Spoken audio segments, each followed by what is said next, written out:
ఈ తెలంగాణ రాష్ట్రంలో ఇప్పటికిప్పుడు ఎలక్షన్స్ వస్తే ఏ పార్టీ గెలవబోతున్నది, ఏ పార్టీకి ఎన్ని సీట్లు రాబోతున్నాయి, ఏ పార్టీకి ఎంత శాతం ఓట్ షేరింగ్ ఉన్నది, ఎవరు ఈ తెలంగాణ రాష్ట్రానికి ముఖ్యమంత్రి కాబోతున్నారు అనేది ఒక కీలకమైనటువంటి సర్వే రిపోర్ట్ తెరపైకి వచ్చింది.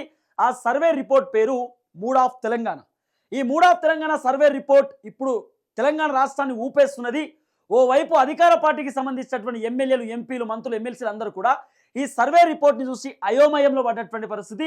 ఓవైపు ప్రతిపక్ష పార్టీ బీఆర్ఎస్ పార్టీ ఏమో పెద్ద ఎత్తున ఈ సర్వే రిపోర్ట్ను చూసి మేమే అధికారంలోకి రాబోతున్నాం అనేటటువంటి ఒక అంశాన్ని కూడా ప్రధానంగా తెరపైకి తీసుకొస్తున్నారు. ఒకసారి ఈ సర్వేని మనం చూసేటటువంటి ప్రయత్నం చేద్దాం. ఈ సర్వే ఏంటంటే ఈ నెల ఏప్రిల్ 20 తారీఖు తర్వాత ఈ సర్వేని తెరపైకి తీసుకొచ్చినారు. 20 తారీఖు తర్వాత పబ్లిక్ ఉన్నటువంటి రియాలిటీ ఏంది, పార్టీల పైన పబ్లిక్ ఉన్నటువంటి ఒపీనియన్ ఏందనేది తెరపైకి తీసుకొచ్చేటటువంటి కార్యక్రమం చేస్తారు. ఇప్పటికిప్పుడు పార్టీల పైన ఉన్నటువంటి వేవ్ అంటే వీళ్ళకి ఎంత గ్రాఫ్ ఉన్నది, ఎంత పర్సంటేజ్ గ్రాఫ్ ఉన్నది, ఎంత పర్సంటేజ్ వీళ్ళకు ఆ వేవ్ ఉన్నదనేది ఈ సర్వేని తెరపైకి తీసుకొచ్చేటటువంటి ప్రయత్నం చేసింది mood of Telangana. Mood of Telangana as on 24/2025 projection of vote share అని చెప్పి చాలా క్లియర్ కట్ ఇచ్చేటటువంటి ప్రయత్నం చేస్తున్నారు. ఇక Congress party, BRS party, BJP party, MIM, others మొత్తం కూడా గ్రాఫ్ టైప్ లో వాళ్ళు ఇచ్చేటటువంటి కార్యక్రమం చేసిన సర్వేని దాదాపు అధికార పార్టీ కాంగ్రెస్ పార్టీకి ప్రజెంట్ ఇప్పుడు ఉన్నటువంటి గ్రాఫ్ 34.25% గ్రాఫ్ కనబడుతున్నటువంటి పరిస్థితి. బీఆర్ఎస్ పార్టీకి దాదాపు 39% గ్రాఫ్ కనబడుతున్నటువంటి పరిస్థితి. ఇక్కడ భారతీయ జనతా పార్టీకి మాత్రం 18% గ్రాఫ్ కనబడుతున్నటువంటి పరిస్థితి. ఎంఐఎంకి 2.5% గ్రాఫ్, అదర్స్కి 6.25% గ్రాఫ్ ఇక్కడ మనకు కనబడుతున్నటువంటి పరిస్థితి. అంటే అదర్స్కి కూడా 6.25% అంటే మామూలు విషయం కాదు. అంటే చాలామంది జనాలు పార్టీలను నమ్ముతలేరు, ఈ ప్రభుత్వాలను నమ్ముతలేరు. ఎవరు మంచి వ్యక్తి ఉంటే ఆ వ్యక్తికే ఓటేద్దాం అనేటటువంటి ఆలోచనలో ప్రజలు కూడా ఉన్నారు. అంటే ఈ సర్వే గ్రాఫ్ చూస్తుంటే దాదాపు బీఆర్ఎస్ పార్టీకి 39% గ్రాఫ్ కనబడుతున్నది. అధికార పార్టీకి మాత్రం 34.25% అంటే సుమారు ఒక 5% గ్రాఫ్ ఇక్కడ మనం కాంగ్రెస్ పార్టీ తగ్గినట్టుగానే కనబడుతున్నది. రైట్, ఇది గ్రాఫ్కి సంబంధించినటువంటి అంశం. అయితే తర్వాత ఎంత పర్సెంటేజ్ గ్రాఫ్ ఉంటుండే, ఎంత పర్సెంటేజ్ తగ్గింది, ఎంత పర్సెంటేజ్ ఉండాలనేది మనం ఒకసారి ఇక్కడ డిస్కస్ చేసుకుంటే 2023 ఎలక్షన్ టైంలో అంటే మొన్న జరిగినటువంటి అసెంబ్లీ ఎలక్షన్స్ టైంలో ఈ పార్టీలకు ఎంత పర్సెంటేజ్ గ్రాఫ్ ఉందంటే ఫస్ట్ కాంగ్రెస్ పార్టీకి 2023 ఎన్నికలలో 39.74% గ్రాఫ్ ఉంటే ఇప్పుడు ప్రజెంట్ ఉన్నటువంటి గ్రాఫ్ ఎంత తెలుసా? కాంగ్రెస్ పార్టీకి 34.25% గ్రాఫ్. అంటే దాదాపు 5.49% గ్రాఫ్ తగ్గిపోయింది, కంప్లీట్ డౌన్ అయిపోయింది. తర్వాత బీఆర్ఎస్ పార్టీకి 2023 అసెంబ్లీ ఎన్నికలలో ఏదైంది 37.35% గ్రాఫ్ ఉంటే ఇప్పుడు 39% గ్రాఫ్ పెరిగింది. అంటే బీఆర్ఎస్ పార్టీ తక్కువన్నటువంటి గ్రాఫ్ ఇప్పుడు ఎక్కువైపోయింది. ఈ 16 నెలల వ్యవధిలో దాదాపు 1.65% గ్రాఫ్ పెరిగింది బీఆర్ఎస్ పార్టీకి. భారతీయ జనతా పార్టీ చూసుకుంటే 14.15% గ్రాఫ్ 2023 ఎలక్షన్స్లో ఉంటే ఇప్పుడు 18% గ్రాఫ్ ఉన్నది. అంటే దాదాపు 3.85% గ్రాఫ్ పెరిగింది. దేనికి? భారతీయ జనతా పార్టీకి. ఎంఐఎం చూసుకుంటే 2.22 గ్రాఫ్ ఎప్పుడు 2023 ఎలక్షన్స్లో ఉంటే ఇప్పుడు ప్రజెంట్ 2.5% గ్రాఫ్ పెరిగింది. అంటే 0.28% గ్రాఫ్ ఈ ఎంఐఎంకి ఇప్పుడు పెరిగినటువంటి పరిస్థితి. అదర్స్కు మనం చూసుకుంటే 6.54% గ్రాఫ్ అసెంబ్లీ ఎన్నికల టైంలో ఉంటే ఇప్పుడు ప్రజెంట్ ఉన్నటువంటి మూమెంట్లో 6.25% గ్రాఫ్ మాత్రమే ఉన్నది. 0.29% గ్రాఫ్ తగ్గిపోయింది. అండ్ ఇక్కడ మనం చూసుకుంటే కాంగ్రెస్ పార్టీకి ఉన్నటువంటి గ్రాఫ్ 5.49% తగ్గిపోయింది. తగ్గడానికి బలమైనటువంటి కారణం మీకు తెలుసు, నేను స్టార్టింగ్లోనే చెప్పిన రైతు బంధు కానివ్వండి, రుణమాఫీ కానివ్వండి, పెన్షన్ కానివ్వండి, మహిళలకు 2,500 రూపాయలు కానివ్వండి, లేకపోతే వృద్ధులకు 4,000 రూపాయల పెన్షన్ కానివ్వండి, లేకపోతే 4,000 రూపాయల నిరుద్యోగ భృతి కానివ్వండి, ఇంద్రమ్మ ఇండ్లు కానివ్వండి, లేకపోతే కౌలు రైతులకు 12,000 రూపాయలు కానివ్వండి, ఇవన్నీ కూడా కాంగ్రెస్ ప్రభుత్వానికి చెంపచెట్టు లెక్కనే. కాంగ్రెస్ ప్రభుత్వం అన్ని చెప్పిర్రు, చాలా తక్కువ చేసిర్రు. చెప్పుడేమో ఇట్లా మొత్తం ఇట్లా కొండంత చెప్పిర్రు, చేసిందేమో గోరంత. వీళ్ళు చేసింది గోరంత, ప్రచారం చేసుకుంటుందేమో కొండంత. కాబట్టి ప్రభుత్వాన్ని చాలామంది నమ్మట్లేదు. నమ్మకపోవడానికి ఒక బలమైనటువంటి కారణం కూడా ఏదో ఆగస్టు 15వ తారీఖులోపు రుణమాఫీ అన్నారు ఫెయిల్, మార్చి 31వ తారీఖులోపు రైతు భరోసా అన్నారు ఫెయిల్. అన్నిట్లో ఫెయిల్ అయింది కాంగ్రెస్ ప్రభుత్వం. కాబట్టి ప్రజలు కాంగ్రెస్ ప్రభుత్వాన్ని నమ్మడానికి ఇష్టపడతలేరు అనేది ప్రధానంగా సోషల్ మీడియాలో వినబడుతున్నటువంటి చర్చ. సో ఇది మనం చాలా క్లియర్గా గ్రాఫ్ వైజ్ చూసుకుంటే, పర్సెంటేజ్ వైజ్ చూసుకుంటే ఎంత పర్సెంట్ ఉంది, ఎంత పర్సెంట్ తగ్గింది పెరిగింది అనేది ఇక్కడ మూడ్ ఆఫ్ తెలంగాణ ఒక సర్వేని తెరపైకి తీసుకొస్తే, ఇక నెక్స్ట్ మనం చూసుకుంటే మూడ్ ఆఫ్ తెలంగాణ ఆన్ ఇది ఇప్పుడు ప్రొజెక్టెడ్ ఆఫ్ అసెంబ్లీ కాన్స్టిట్యున్సీస్, అంటే ఏ ఏ పార్టీకి ఎన్ని సీట్లు రావచ్చు. ఒకటేమో గ్రాఫ్ వైజ్ వాళ్ళు చూపించినారు, సెకండ్ ఏమో ఎంత పర్సెంటేజ్ పెరిగింది తగ్గించింది అనేటటువంటి అంశాన్ని చూపించినారు, మూడో అంశం వచ్చేసి ఏ ఏ పార్టీకి ఎన్ని సీట్లు రాబోతున్నాయి, అంటే పర్టికులర్ సీట్స్, ఈ పార్టీకి ఇన్ని సీట్లు వస్తాయి పక్క అనేటటువంటి ఒక గ్రాఫ్ని కూడా మూడ్ ఆఫ్ తెలంగాణ తెరపైకి తీసుకొచ్చినారు. ఇక్కడ మనం చూసుకుంటే expected on ACS for parties అని చెప్పి మనం చూసుకుంటే, కాంగ్రెస్ పార్టీకి ప్రజెంట్ ఇప్పటికిప్పుడు ఎలక్షన్స్ వస్తే 37 నుండి 39 సీట్లు రావచ్చు అనేది మూడ్ ఆఫ్ తెలంగాణ చెప్తున్నటువంటి మాట. 37 నుండి 39 సీట్లు వస్తాయి ఇప్పటికిప్పుడు ఎలక్షన్స్ వస్తే.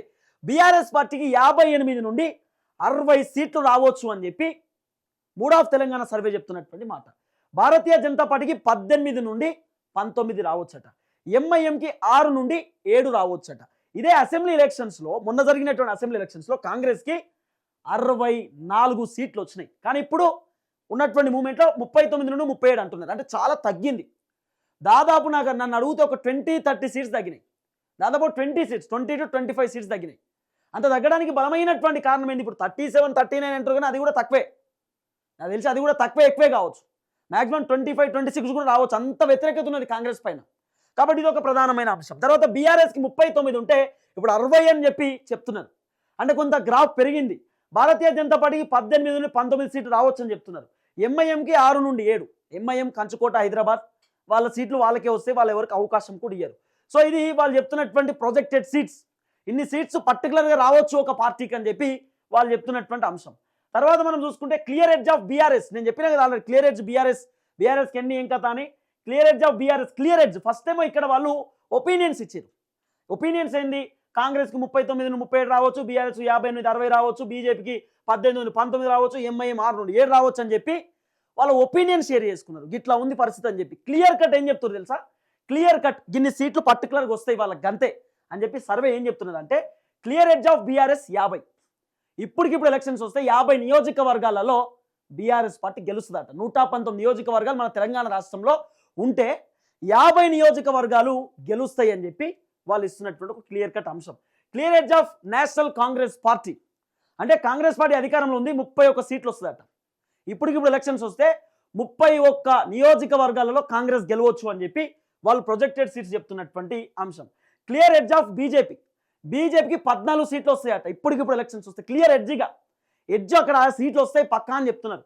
క్లియర్ ఎడ్జ్ ఆఫ్ ఎంఐఎంకి 6 వస్తాయట, 6 సీట్లు వస్తాయి పక్కా అని చెప్పి వాళ్ళు చెప్తున్నటువంటి అంశం. మొత్తం 119 నియోజకవర్గాలు ఉంటే 50, 31, 14, 6, 18. తర్వాత కీన్ కాన్స్టేట్, అంటే ఇప్పుడు ఎట్లా కొంతమంది ఇండిపెండెంట్ క్యాండిడేట్స్ ఉంటారు, ఇండిపెండెంట్ పోటీ చేసే వాళ్ళు ఉంటారు. సో వాళ్ళకు కూడా దాదాపు 18 సీట్ల దాకా రావచ్చు అనేది వాళ్ళు చెప్తున్నటువంటి అంశం. తర్వాత మూడ్ ఆఫ్ తెలంగాణ, ఇది మనం ఏజ్ వైజ్ చూసుకుంటే, ఏజ్ ఫర్ ఎగ్జాంపుల్ 18 సంవత్సరాల నుండి 30 సంవత్సరాలు ఉన్నటువంటి వాళ్ళు, మీకు కాంగ్రెస్ కావాలన్నా, బీఆర్ఎస్ కావాలన్నా, బీజేపీ కావాలన్నా అని అడిగితే మాకు కాంగ్రెసే కావాలని చెప్పి 33% మంది అట, బీఆర్ఎస్ కావాలని 37%, బీజేపీ కావాలని 27% మంది చెప్తున్నారట.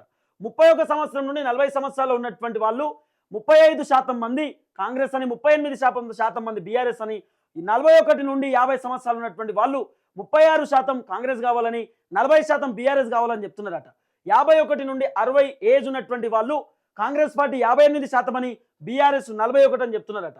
ఎబో 60 ఇయర్స్, 60 సంవత్సరాల కంటే పైన ఉన్నటువంటి వాళ్ళు కాంగ్రెస్ పార్టీకి 36% ఇస్తే బీఆర్ఎస్కు 44 చెప్తున్నారట. తర్వాత ఏజ్ గ్రూప్ 18 నుండి 30 ఇయర్స్, ఇది ఆల్రెడీ మీకు చెప్పిన, ఇక్కడ పైన మేల్ అయితే కింద ఫీమేల్ కూడా సేమ్ పూర్తి స్థాయిలో బీఆర్ఎస్ పార్టీయే కావాలని చెప్పి ముందు చెప్తా ఉన్నారు. తర్వాత మేల్స్ కూడా బీఆర్ఎస్ పార్టీయే కావాలని చెప్పి చెప్తా ఉన్నారు అనేది వాళ్ళకి సంబంధించినటువంటి ఒక అంశం. Vote share by community, caste and percentage, communities కూడా వాళ్ళు ఇచ్చేటటువంటి ప్రయత్నం చేశారు. క్యాస్ట్ గురించి ఓసీలు మాత్రం కాంగ్రెస్ పార్టీ 34% కావాలని అంటే, బీఆర్ఎస్ పార్టీ 39% కావాలంటున్నారట, బీజేపీ పార్టీ 20%, అదర్స్ 7. అంటే ఓసీలు కూడా రేవంత్ రెడ్డిలు మా రెడ్డి సామాజిక వర్గానికి సంబంధించినటువంటి వాళ్ళే అధికారంలో ఉండాలని అనుకోవచ్చు, కానీ అట్లా అనుకుంటలేదు. లేదు బీఆర్ఎస్ పార్టీ అధికారంలోకి రావాలి అని చెప్పి బీఆర్ఎస్ పార్టీ పైన 39% మంది ఉన్నటువంటి జనం రెడ్డిలు బీఆర్ఎస్ కావాలని చెప్పి బీఆర్ఎస్కి అనుకూలంగా మలిచినారు. తర్వాత బీసీలకు సంబంధించినటువంటి అంశం చూస్తే కాంగ్రెస్ పార్టీకి 35% గ్రాఫ్ ఉన్నది, బీఆర్ఎస్కు 38% గ్రాఫ్ ఉన్నది. తర్వాత బీజేపీకి ఏమో 19%, అదర్స్కి 8. ఎస్సీలు చూసుకుంటే 38% కాంగ్రెస్కి, 37.5% బీఆర్ఎస్కి, బీజేపీకి 20%, అదర్స్కి 5%. ఎస్టీలు చూసుకుంటే 36% కాంగ్రెస్కి, 39% బీఆర్ఎస్కి, తర్వాత బీజేపీకి 20%, అదర్స్కి 5% ఉన్నది.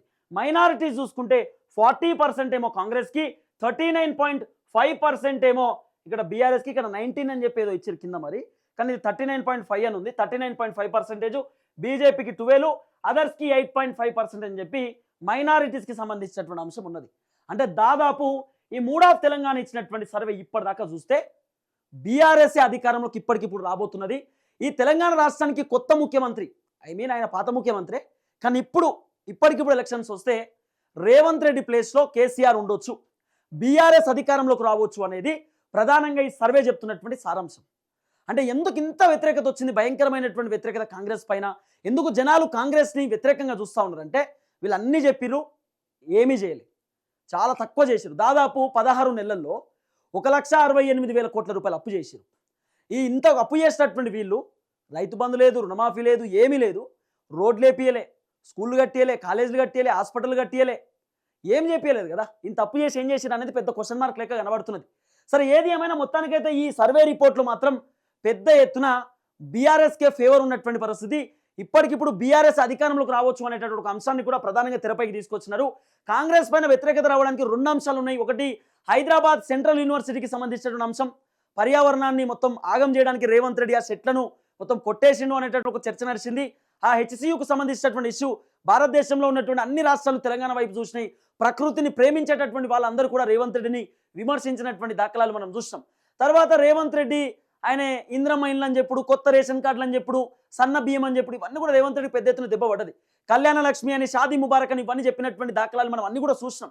ఇక్కడ కూడా పెద్ద ఎత్తున ఫెయిల్ అయినటువంటి దాఖలాలు మనం చూస్తాం. తర్వాత రేవంత్ రెడ్డికి ఉన్నటువంటి ఆ పెద్ద ఇష్యూ హైడ్రా వల్ల రేవంత్ రెడ్డి పెద్ద ఎత్తున ఇబ్బంది పడ్డాడు.